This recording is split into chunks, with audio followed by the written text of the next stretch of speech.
All right, what's up, Fender family? Welcome to Fender Play Live. I'm your host, Ian Fowles from the Aquabats. We're coming to you out of the Johnny Marr Closet at Fender HQ in Hollywood, California. And this episode is all about the Jazzmaster. The coolest guitar ever. Yes.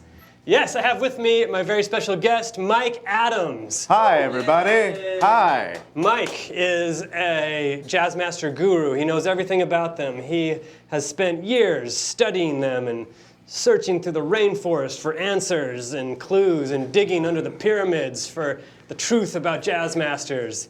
He's a guitarchaeologist of sorts, taking them apart and learning their secrets. And he's here to share them all with us today. Thanks for being here, Mike. Oh, no, hey, pleasure being here, Ian. I'm nonplussed. I can't even think of words. Well, thank you. All right, well, let's get this started. Yeah. Tell us a little about yourself.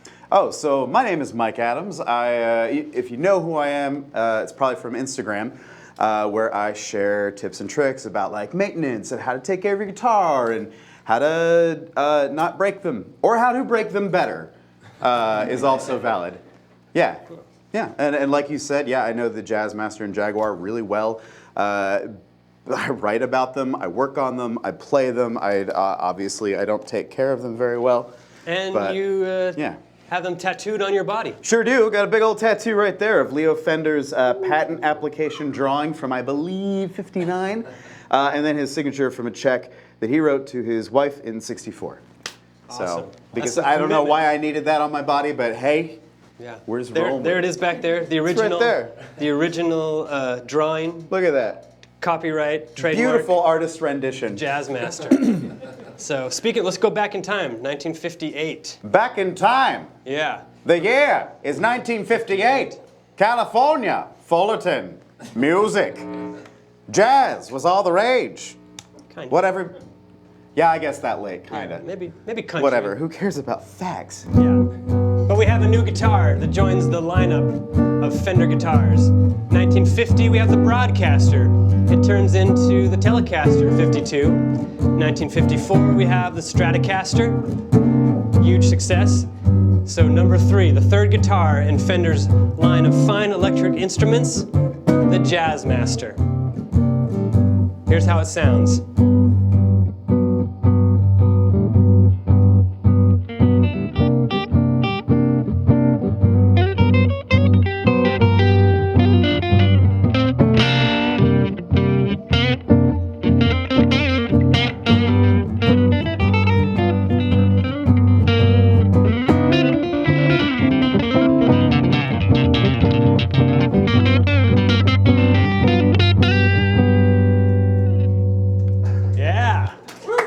Who do you think you are? That's some kind of jazz. Who do you think you are? It's kind of jazz. Busting out hot licks. Hot licks. On an Here at afternoon. Fender Play Live all day long. Hot licks. Hot licks. The hottest. So tell us, what is different about the Jazzmaster? What set it apart from the Strat and Tele? My friend, so many things. Yeah. Can I just go. Please. Can I just for a second? The floor is yours. So the Jazzmaster takes quite a few left turns from the Stratocaster, the Telecaster, in a number of ways. The most obvious of which is the offset body shape. Yes. An offset just means that the contours of the body come in at a place where they're not. What's the word? Lined Equal? up. Lined up. Thank you. So they're not straight across like they would be on a Tele, for instance. The Tele, like the waist of the guitar body, is right across from each other. And why did they do that? And that's for sitting down. Sitting like this. See, Leo Fender was aiming directly at jazz players with this guitar, and jazz players at the time were just basically sitting down in the bandstand, backing people up. And so he wanted something comfortable, something that kind of balanced well enough, and it does. So that's the first big departure. Yeah. And what about all these controls? This is all new. What Oh are yeah, all these knobs and switches? What do Look they at all do? these confusing controls. So what we've got here, we've got probably the biggest departure is the rhythm circuit. The rhythm circuit was meant to be a preset rhythm sound for players, just like I was playing before on the little Jazz 50s run. That nice dark sound. Beautiful.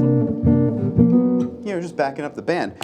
But let's say the band leader flashes you a wink and you're like, oh, it's my time to shine. You go from, and it's time to take a solo.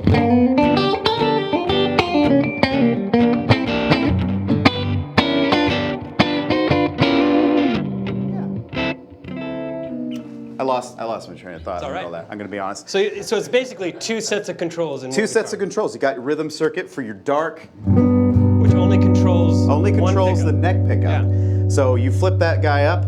You get the neck pickup through a set of controls meant to make the guitar sound really dark, volume really big. and a tone right Yeah, there, right? you got a volume and a tone. And it's supposed to be really dark and not a lot of treble. Contrast that with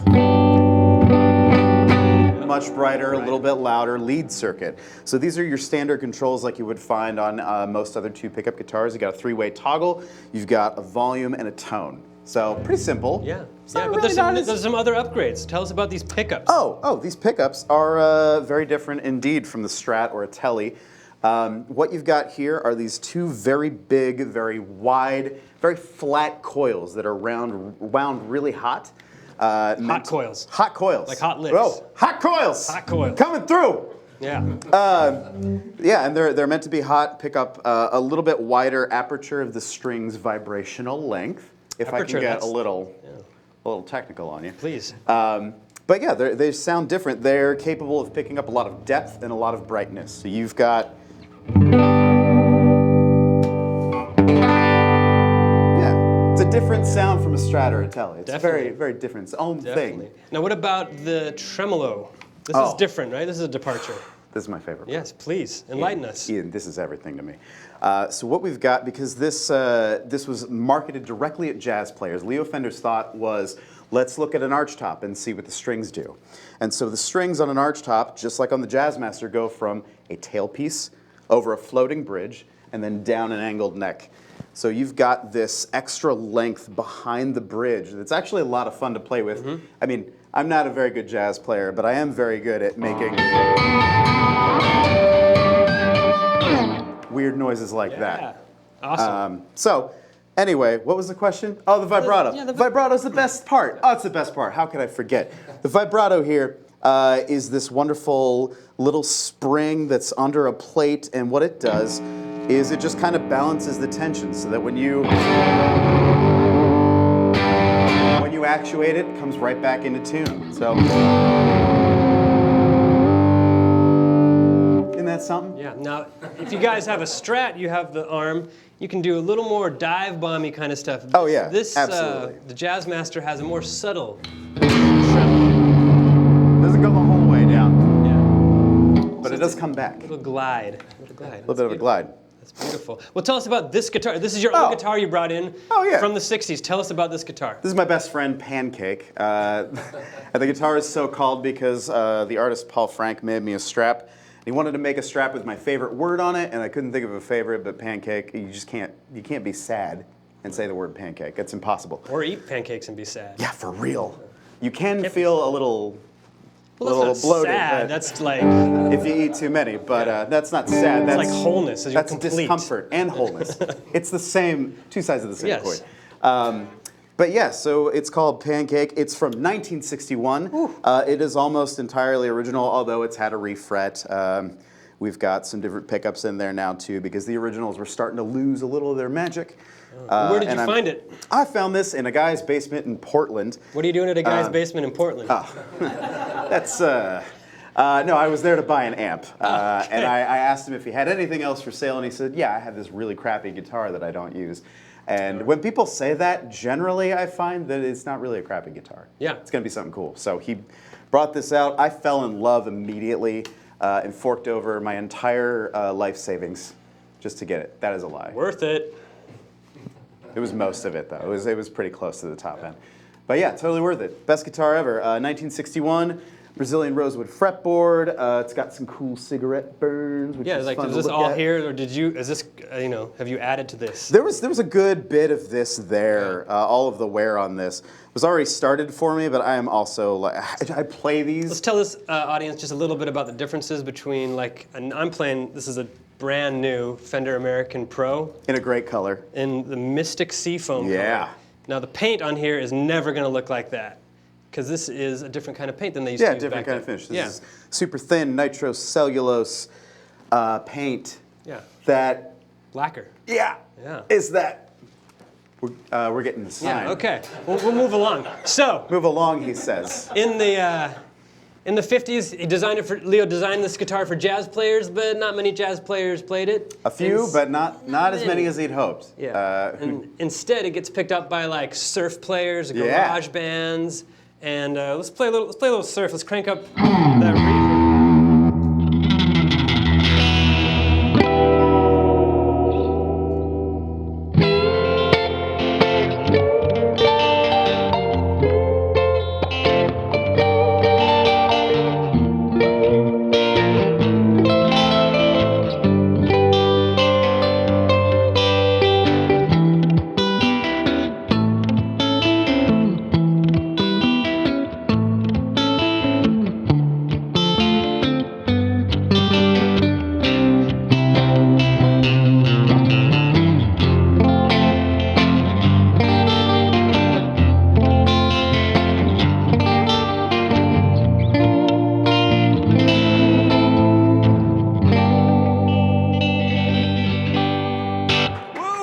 Beginning, didn't we, buddy?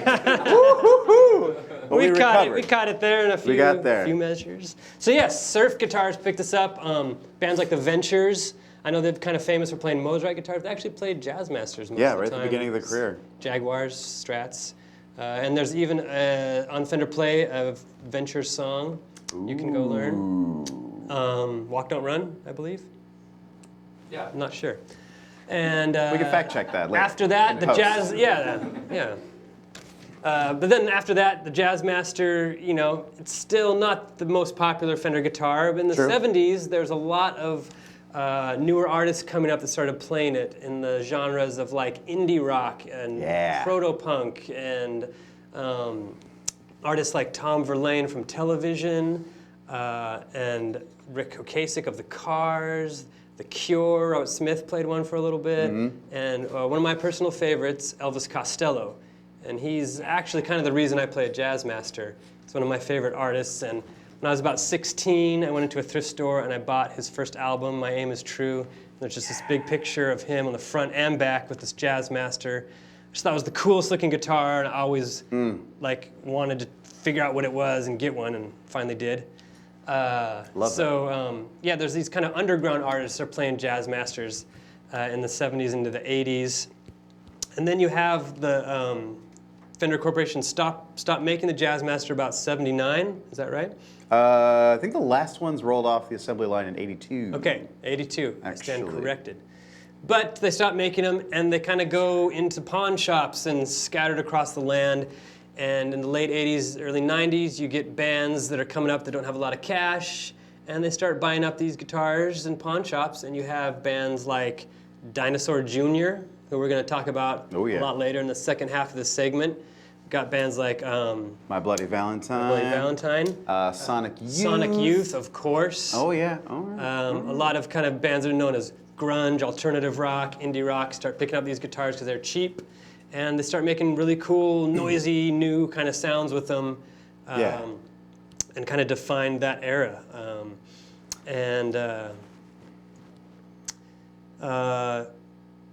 Question. Looks like we got a question. We have a question. In yellow. Yes. Oh, no. Yes. Okay. From the Facebook family here. What do we have? Oh, so we've got a question here that says, do Jazzmasters have their own unique headstock? And the answer is yes. It's a little bit different than the Strat, definitely different than the Telecaster.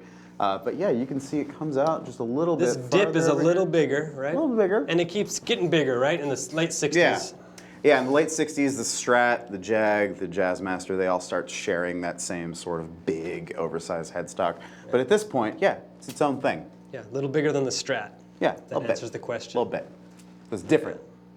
Well, let's see. You brought another guitar with you, right? Sure did. Can you pull that one out? Let's take a look at it. So you got an original vintage 60s Jazzmaster, and it looks like you have a newer Jazzmaster. Hold that for me. Yes, sir. This is awkward. I don't know why I thought that was going to work on camera. Are you serious? Yeah, this guy. Does this one have a name? This one's called R2. And I name a lot of my guitars after Star Wars characters, so whatever, I'm a dork. But this guy is from 2007. It's a Fender AVRI reissue.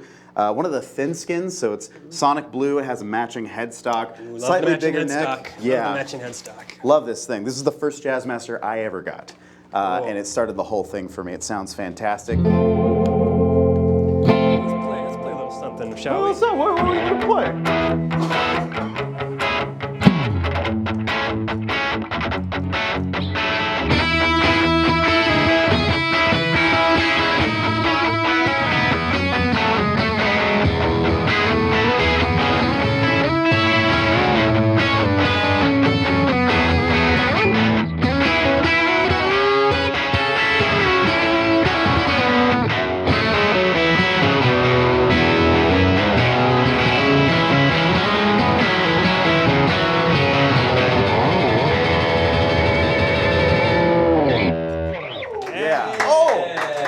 More hot licks. Sounds great. You sound great. Hot licks here on Fender Play Live. Yeah. All right, well, that sounds great. How would you describe the difference between that and a vintage? Well, it's just a modern guitar. It's a little bit lighter actually than the other one. It's got a 9.5 fretboard radius, so the fretboard is a little bit flatter, a little easier for big bends. Big bend in the house. Big bends, the biggest of bends. It's got Fender custom shop pickups, which is really cool too. So they sound really nice, really authentic. I did put a 63 vibrato on here because I just needed that old, very tight feel. Nice. But yeah, this is a cool guitar. This is the one that I take out when I really want to get crazy. Yeah. Love Well, those. that's actually not true. You can see, I treat that one pretty hard. I have a feeling you get crazy a lot. Oh, I get pretty crazy. Don't test me. Just a 'cause, theory, just a guess. This guy. I was a betting man. Well, Mike, anything else you want to say to the Fender Play crowd? I want to say thanks for having me. It's been great to be here. I'm a big fan of Fender and the Jazzmaster, and if you want to know more about it, let's hang out. Hang out. I don't know. Online hangouts. Let's hang. Yeah, nothing wrong with that. Thanks a lot, man. Thank you. Whoa. Woo! Oh! That was a bad hand grab, too. All right, stick around. We're going to have another segment coming up. We're about to welcome our next guest and talk some Dinosaur Jr. But first, I want to talk to you about the Fender Upgrade Contest. Enter the Fender Upgrade Contest to win one of 4 $1,200 upgrades in Fender gear. That's right, $1,200 upgrades, including guitars and basses from the new Fender Player Series. All you have to do is upload a photo, video, or even a drawing on Instagram or Twitter with a description showing us why you deserve a Fender upgrade. Use hashtag Fender Upgrade Contest and tag Fender in your entry for a chance to win.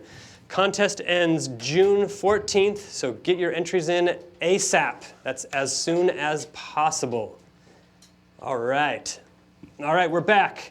Please welcome our next guest. This is Carrie Stewart. Carrie is one of the instructors here at Fender Play. Welcome, Carrie. Thank you. Thanks for being here. Thank you for having me. And you're a Jazzmaster lover as well, right? I am. All right, and it looks like you have brought your own cool Jazzmaster as well. I have. Can you tell us about it? Yeah, I'll tell you the story. So essentially I decided I want a Jazzmaster, and I was talking to my uncle, and he's got a lot of music friends back home, and he was like, I have a friend who has this Jazzmaster. He hasn't played it in a while, so I went home and checked it out, and the guy was like, yeah, it's kind of just like been in my basement for 20 years, and I kind of just like want somebody to have it that just like, you know, wants to actually play it instead of it just sitting around. And I was like, cool, and I played it, and I was like, this is the guitar for me. Right. And I have a lot of other guitars, but I've had this for like 4 or 5 years, and ever since I picked this guitar up, it's like the only one I want to play. What year was it? It's a 66. 66. Yeah, so yeah, That's all cool. original except for this bridge that I changed out. Cool. And you can look, the headstock is a little bigger Yeah, it is a little bigger. than Mike's 61. Yeah. Cool. We want to hear it. Can you play a little something Yeah, for totally. us?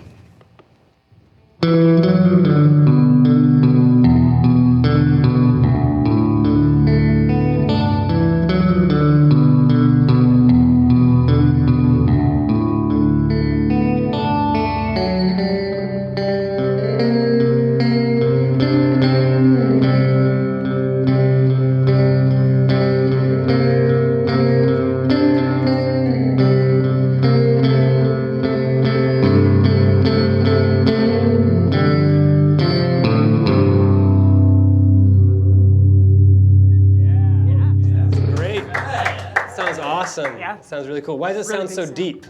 I think it sounds really deep. I mean, it's got these hot pickups, Yeah. but yeah, this is just a really warm sounding Cool. Jazzmaster. And you're tuned down as well, right? Yes, I am tuned down. So I've got my guitar in D standard, and that's just for my own personal songwriting, but I really like the way it sounds, and it's a little bit darker that way. Cool. Yeah. Cool. All right. Well, while Carrie switches out guitars for the Dinosaur Jr. lesson, I was going to say we have a ton of cool indie rock, alternative rock songs where people use Jazzmasters here on Fender Play. And the one we're going to focus on today in this show is a song called Feel the Pain by Dinosaur Jr.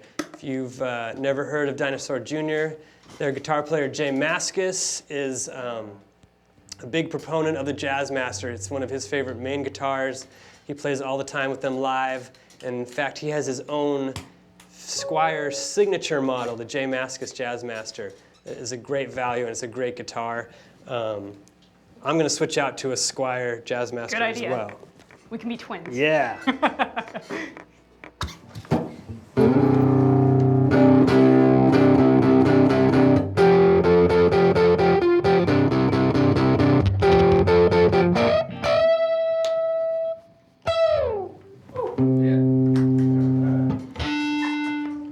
All right, I'm back. Welcome back. So why are we talking about Dinosaur Jr. in a Jazzmaster episode? Yes. They use so, Jazzmasters. yeah. I love them. Tell us a little about it. Yeah, so their guitar player, Jazzmaster, is famous for playing a Jazzmaster live. He even said it's hard to play Dinosaur Jr. songs on any other guitar. And he got one originally because it was so cheap and then kind of stuck with it for his career, which is a testament to the Jazzmaster, I think.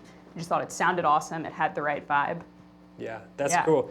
I think I agree. Like the reason I like playing Jazzmasters, there's a lot of reasons, but the sound, the pickups are got their own thing that's different than a Strat, different than a Tele, a little hairier, a little I think, more yeah, bite. it's hairier, it's a little Yeah. more raw. That's what I Raw, like about it. It that's a seems, good- it just yeah. kind of has like a different, I don't know, character. Yeah, a you bit can more hit edge. the guitar pretty hard Yeah. too. I hit the guitar pretty hard sometimes, and it can just take it, you know. And I like the angle of the bridge, that it's up a little higher than a Strat or a Tele, and so when you're standing up live, it's really comfortable for me to have that extra height and that kind of angle of the neck. And then the contours on the body just are really comfortable Yeah, to play it's super standing comfortable. up. That's what I like or about sitting it too. down. But, Yeah. the Strat and the Tele are very pretty linear, and the Jazzmaster's kind of was It's a little designed bit angular. quirkier, but Yeah. it's a comfortable quirky. For sure. Yeah. For sure. So tell us a little about the song Feel the Pain. Like what techniques are we gonna look at? Yeah, so in Feel the Pain, we've got this capo starting out, and the capo's on the song just because we want to be able to hit some open strings. So we're hitting that open A string essentially. And open strings are used a lot in indie rock, so this is a super common thing. So we've got the capo for that open string. We've also got arpeggio picking, which is also a really common indie rock technique. And we also have a lot of down picking, which makes it really driving and makes it very hard.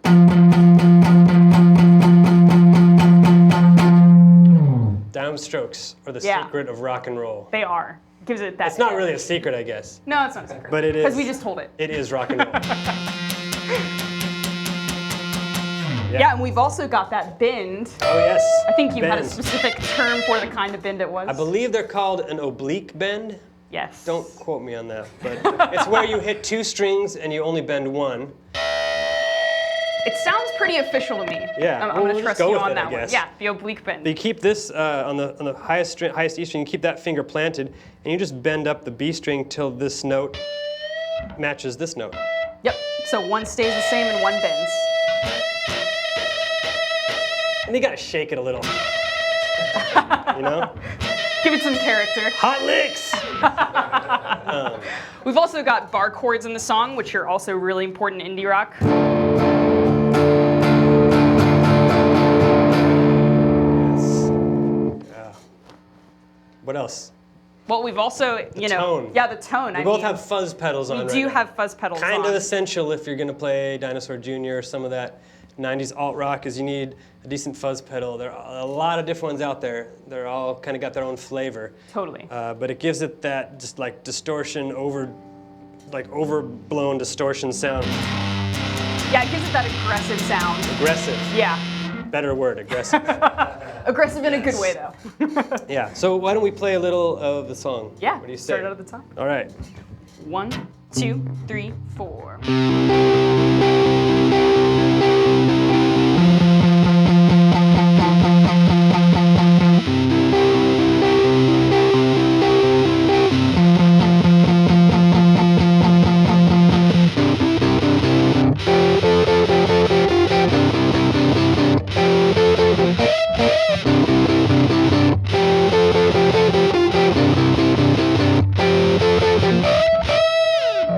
Yeah. Sweet. Sounds good. Yeah. Sounds good. That's awesome. All right. Well, Carrie, do you have homework? I do. Let's get to our homework. Yes. So each week we assign homework to the audience, and you can post your videos in the community or in the comment section wherever you're watching. So we could do trying that open chord, just getting that shape down. If you want to ramp it up a little bit, you could try the interlude at like half speed. Around there, or if you want to blow our minds, you can try and play the interlude riff at full speed. Yeah. Yeah. Nice. So let's get to the giveaway. All right. Fender Play giveaway. This week's winner is drum roll.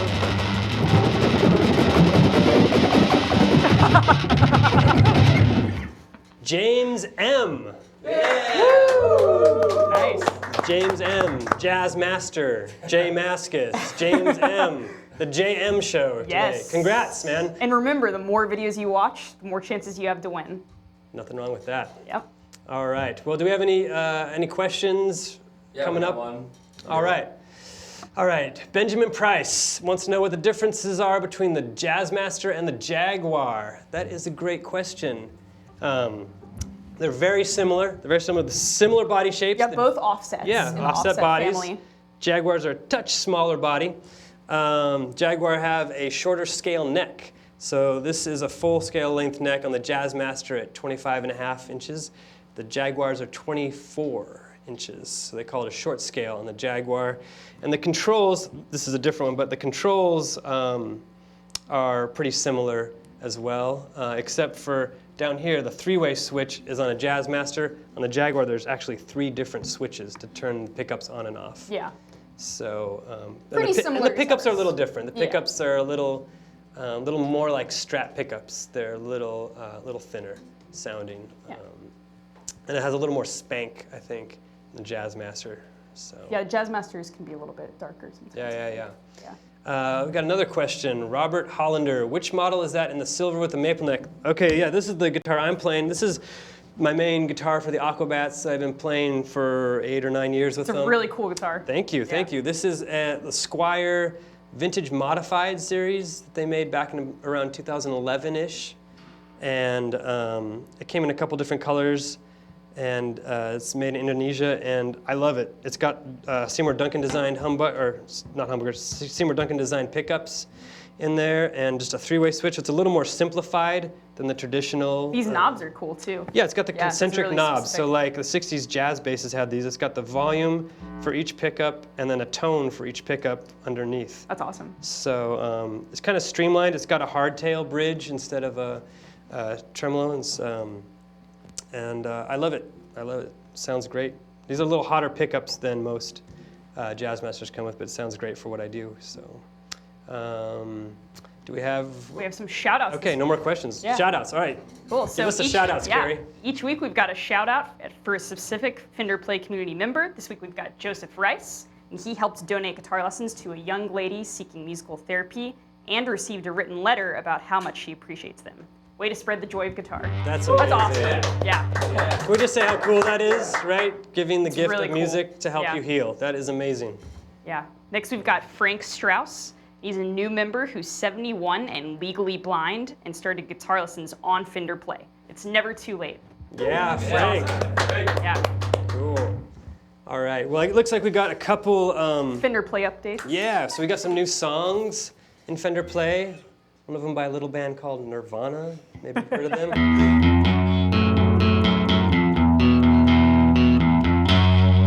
Nice. Come As You Are, right? All right. And David Bowie song.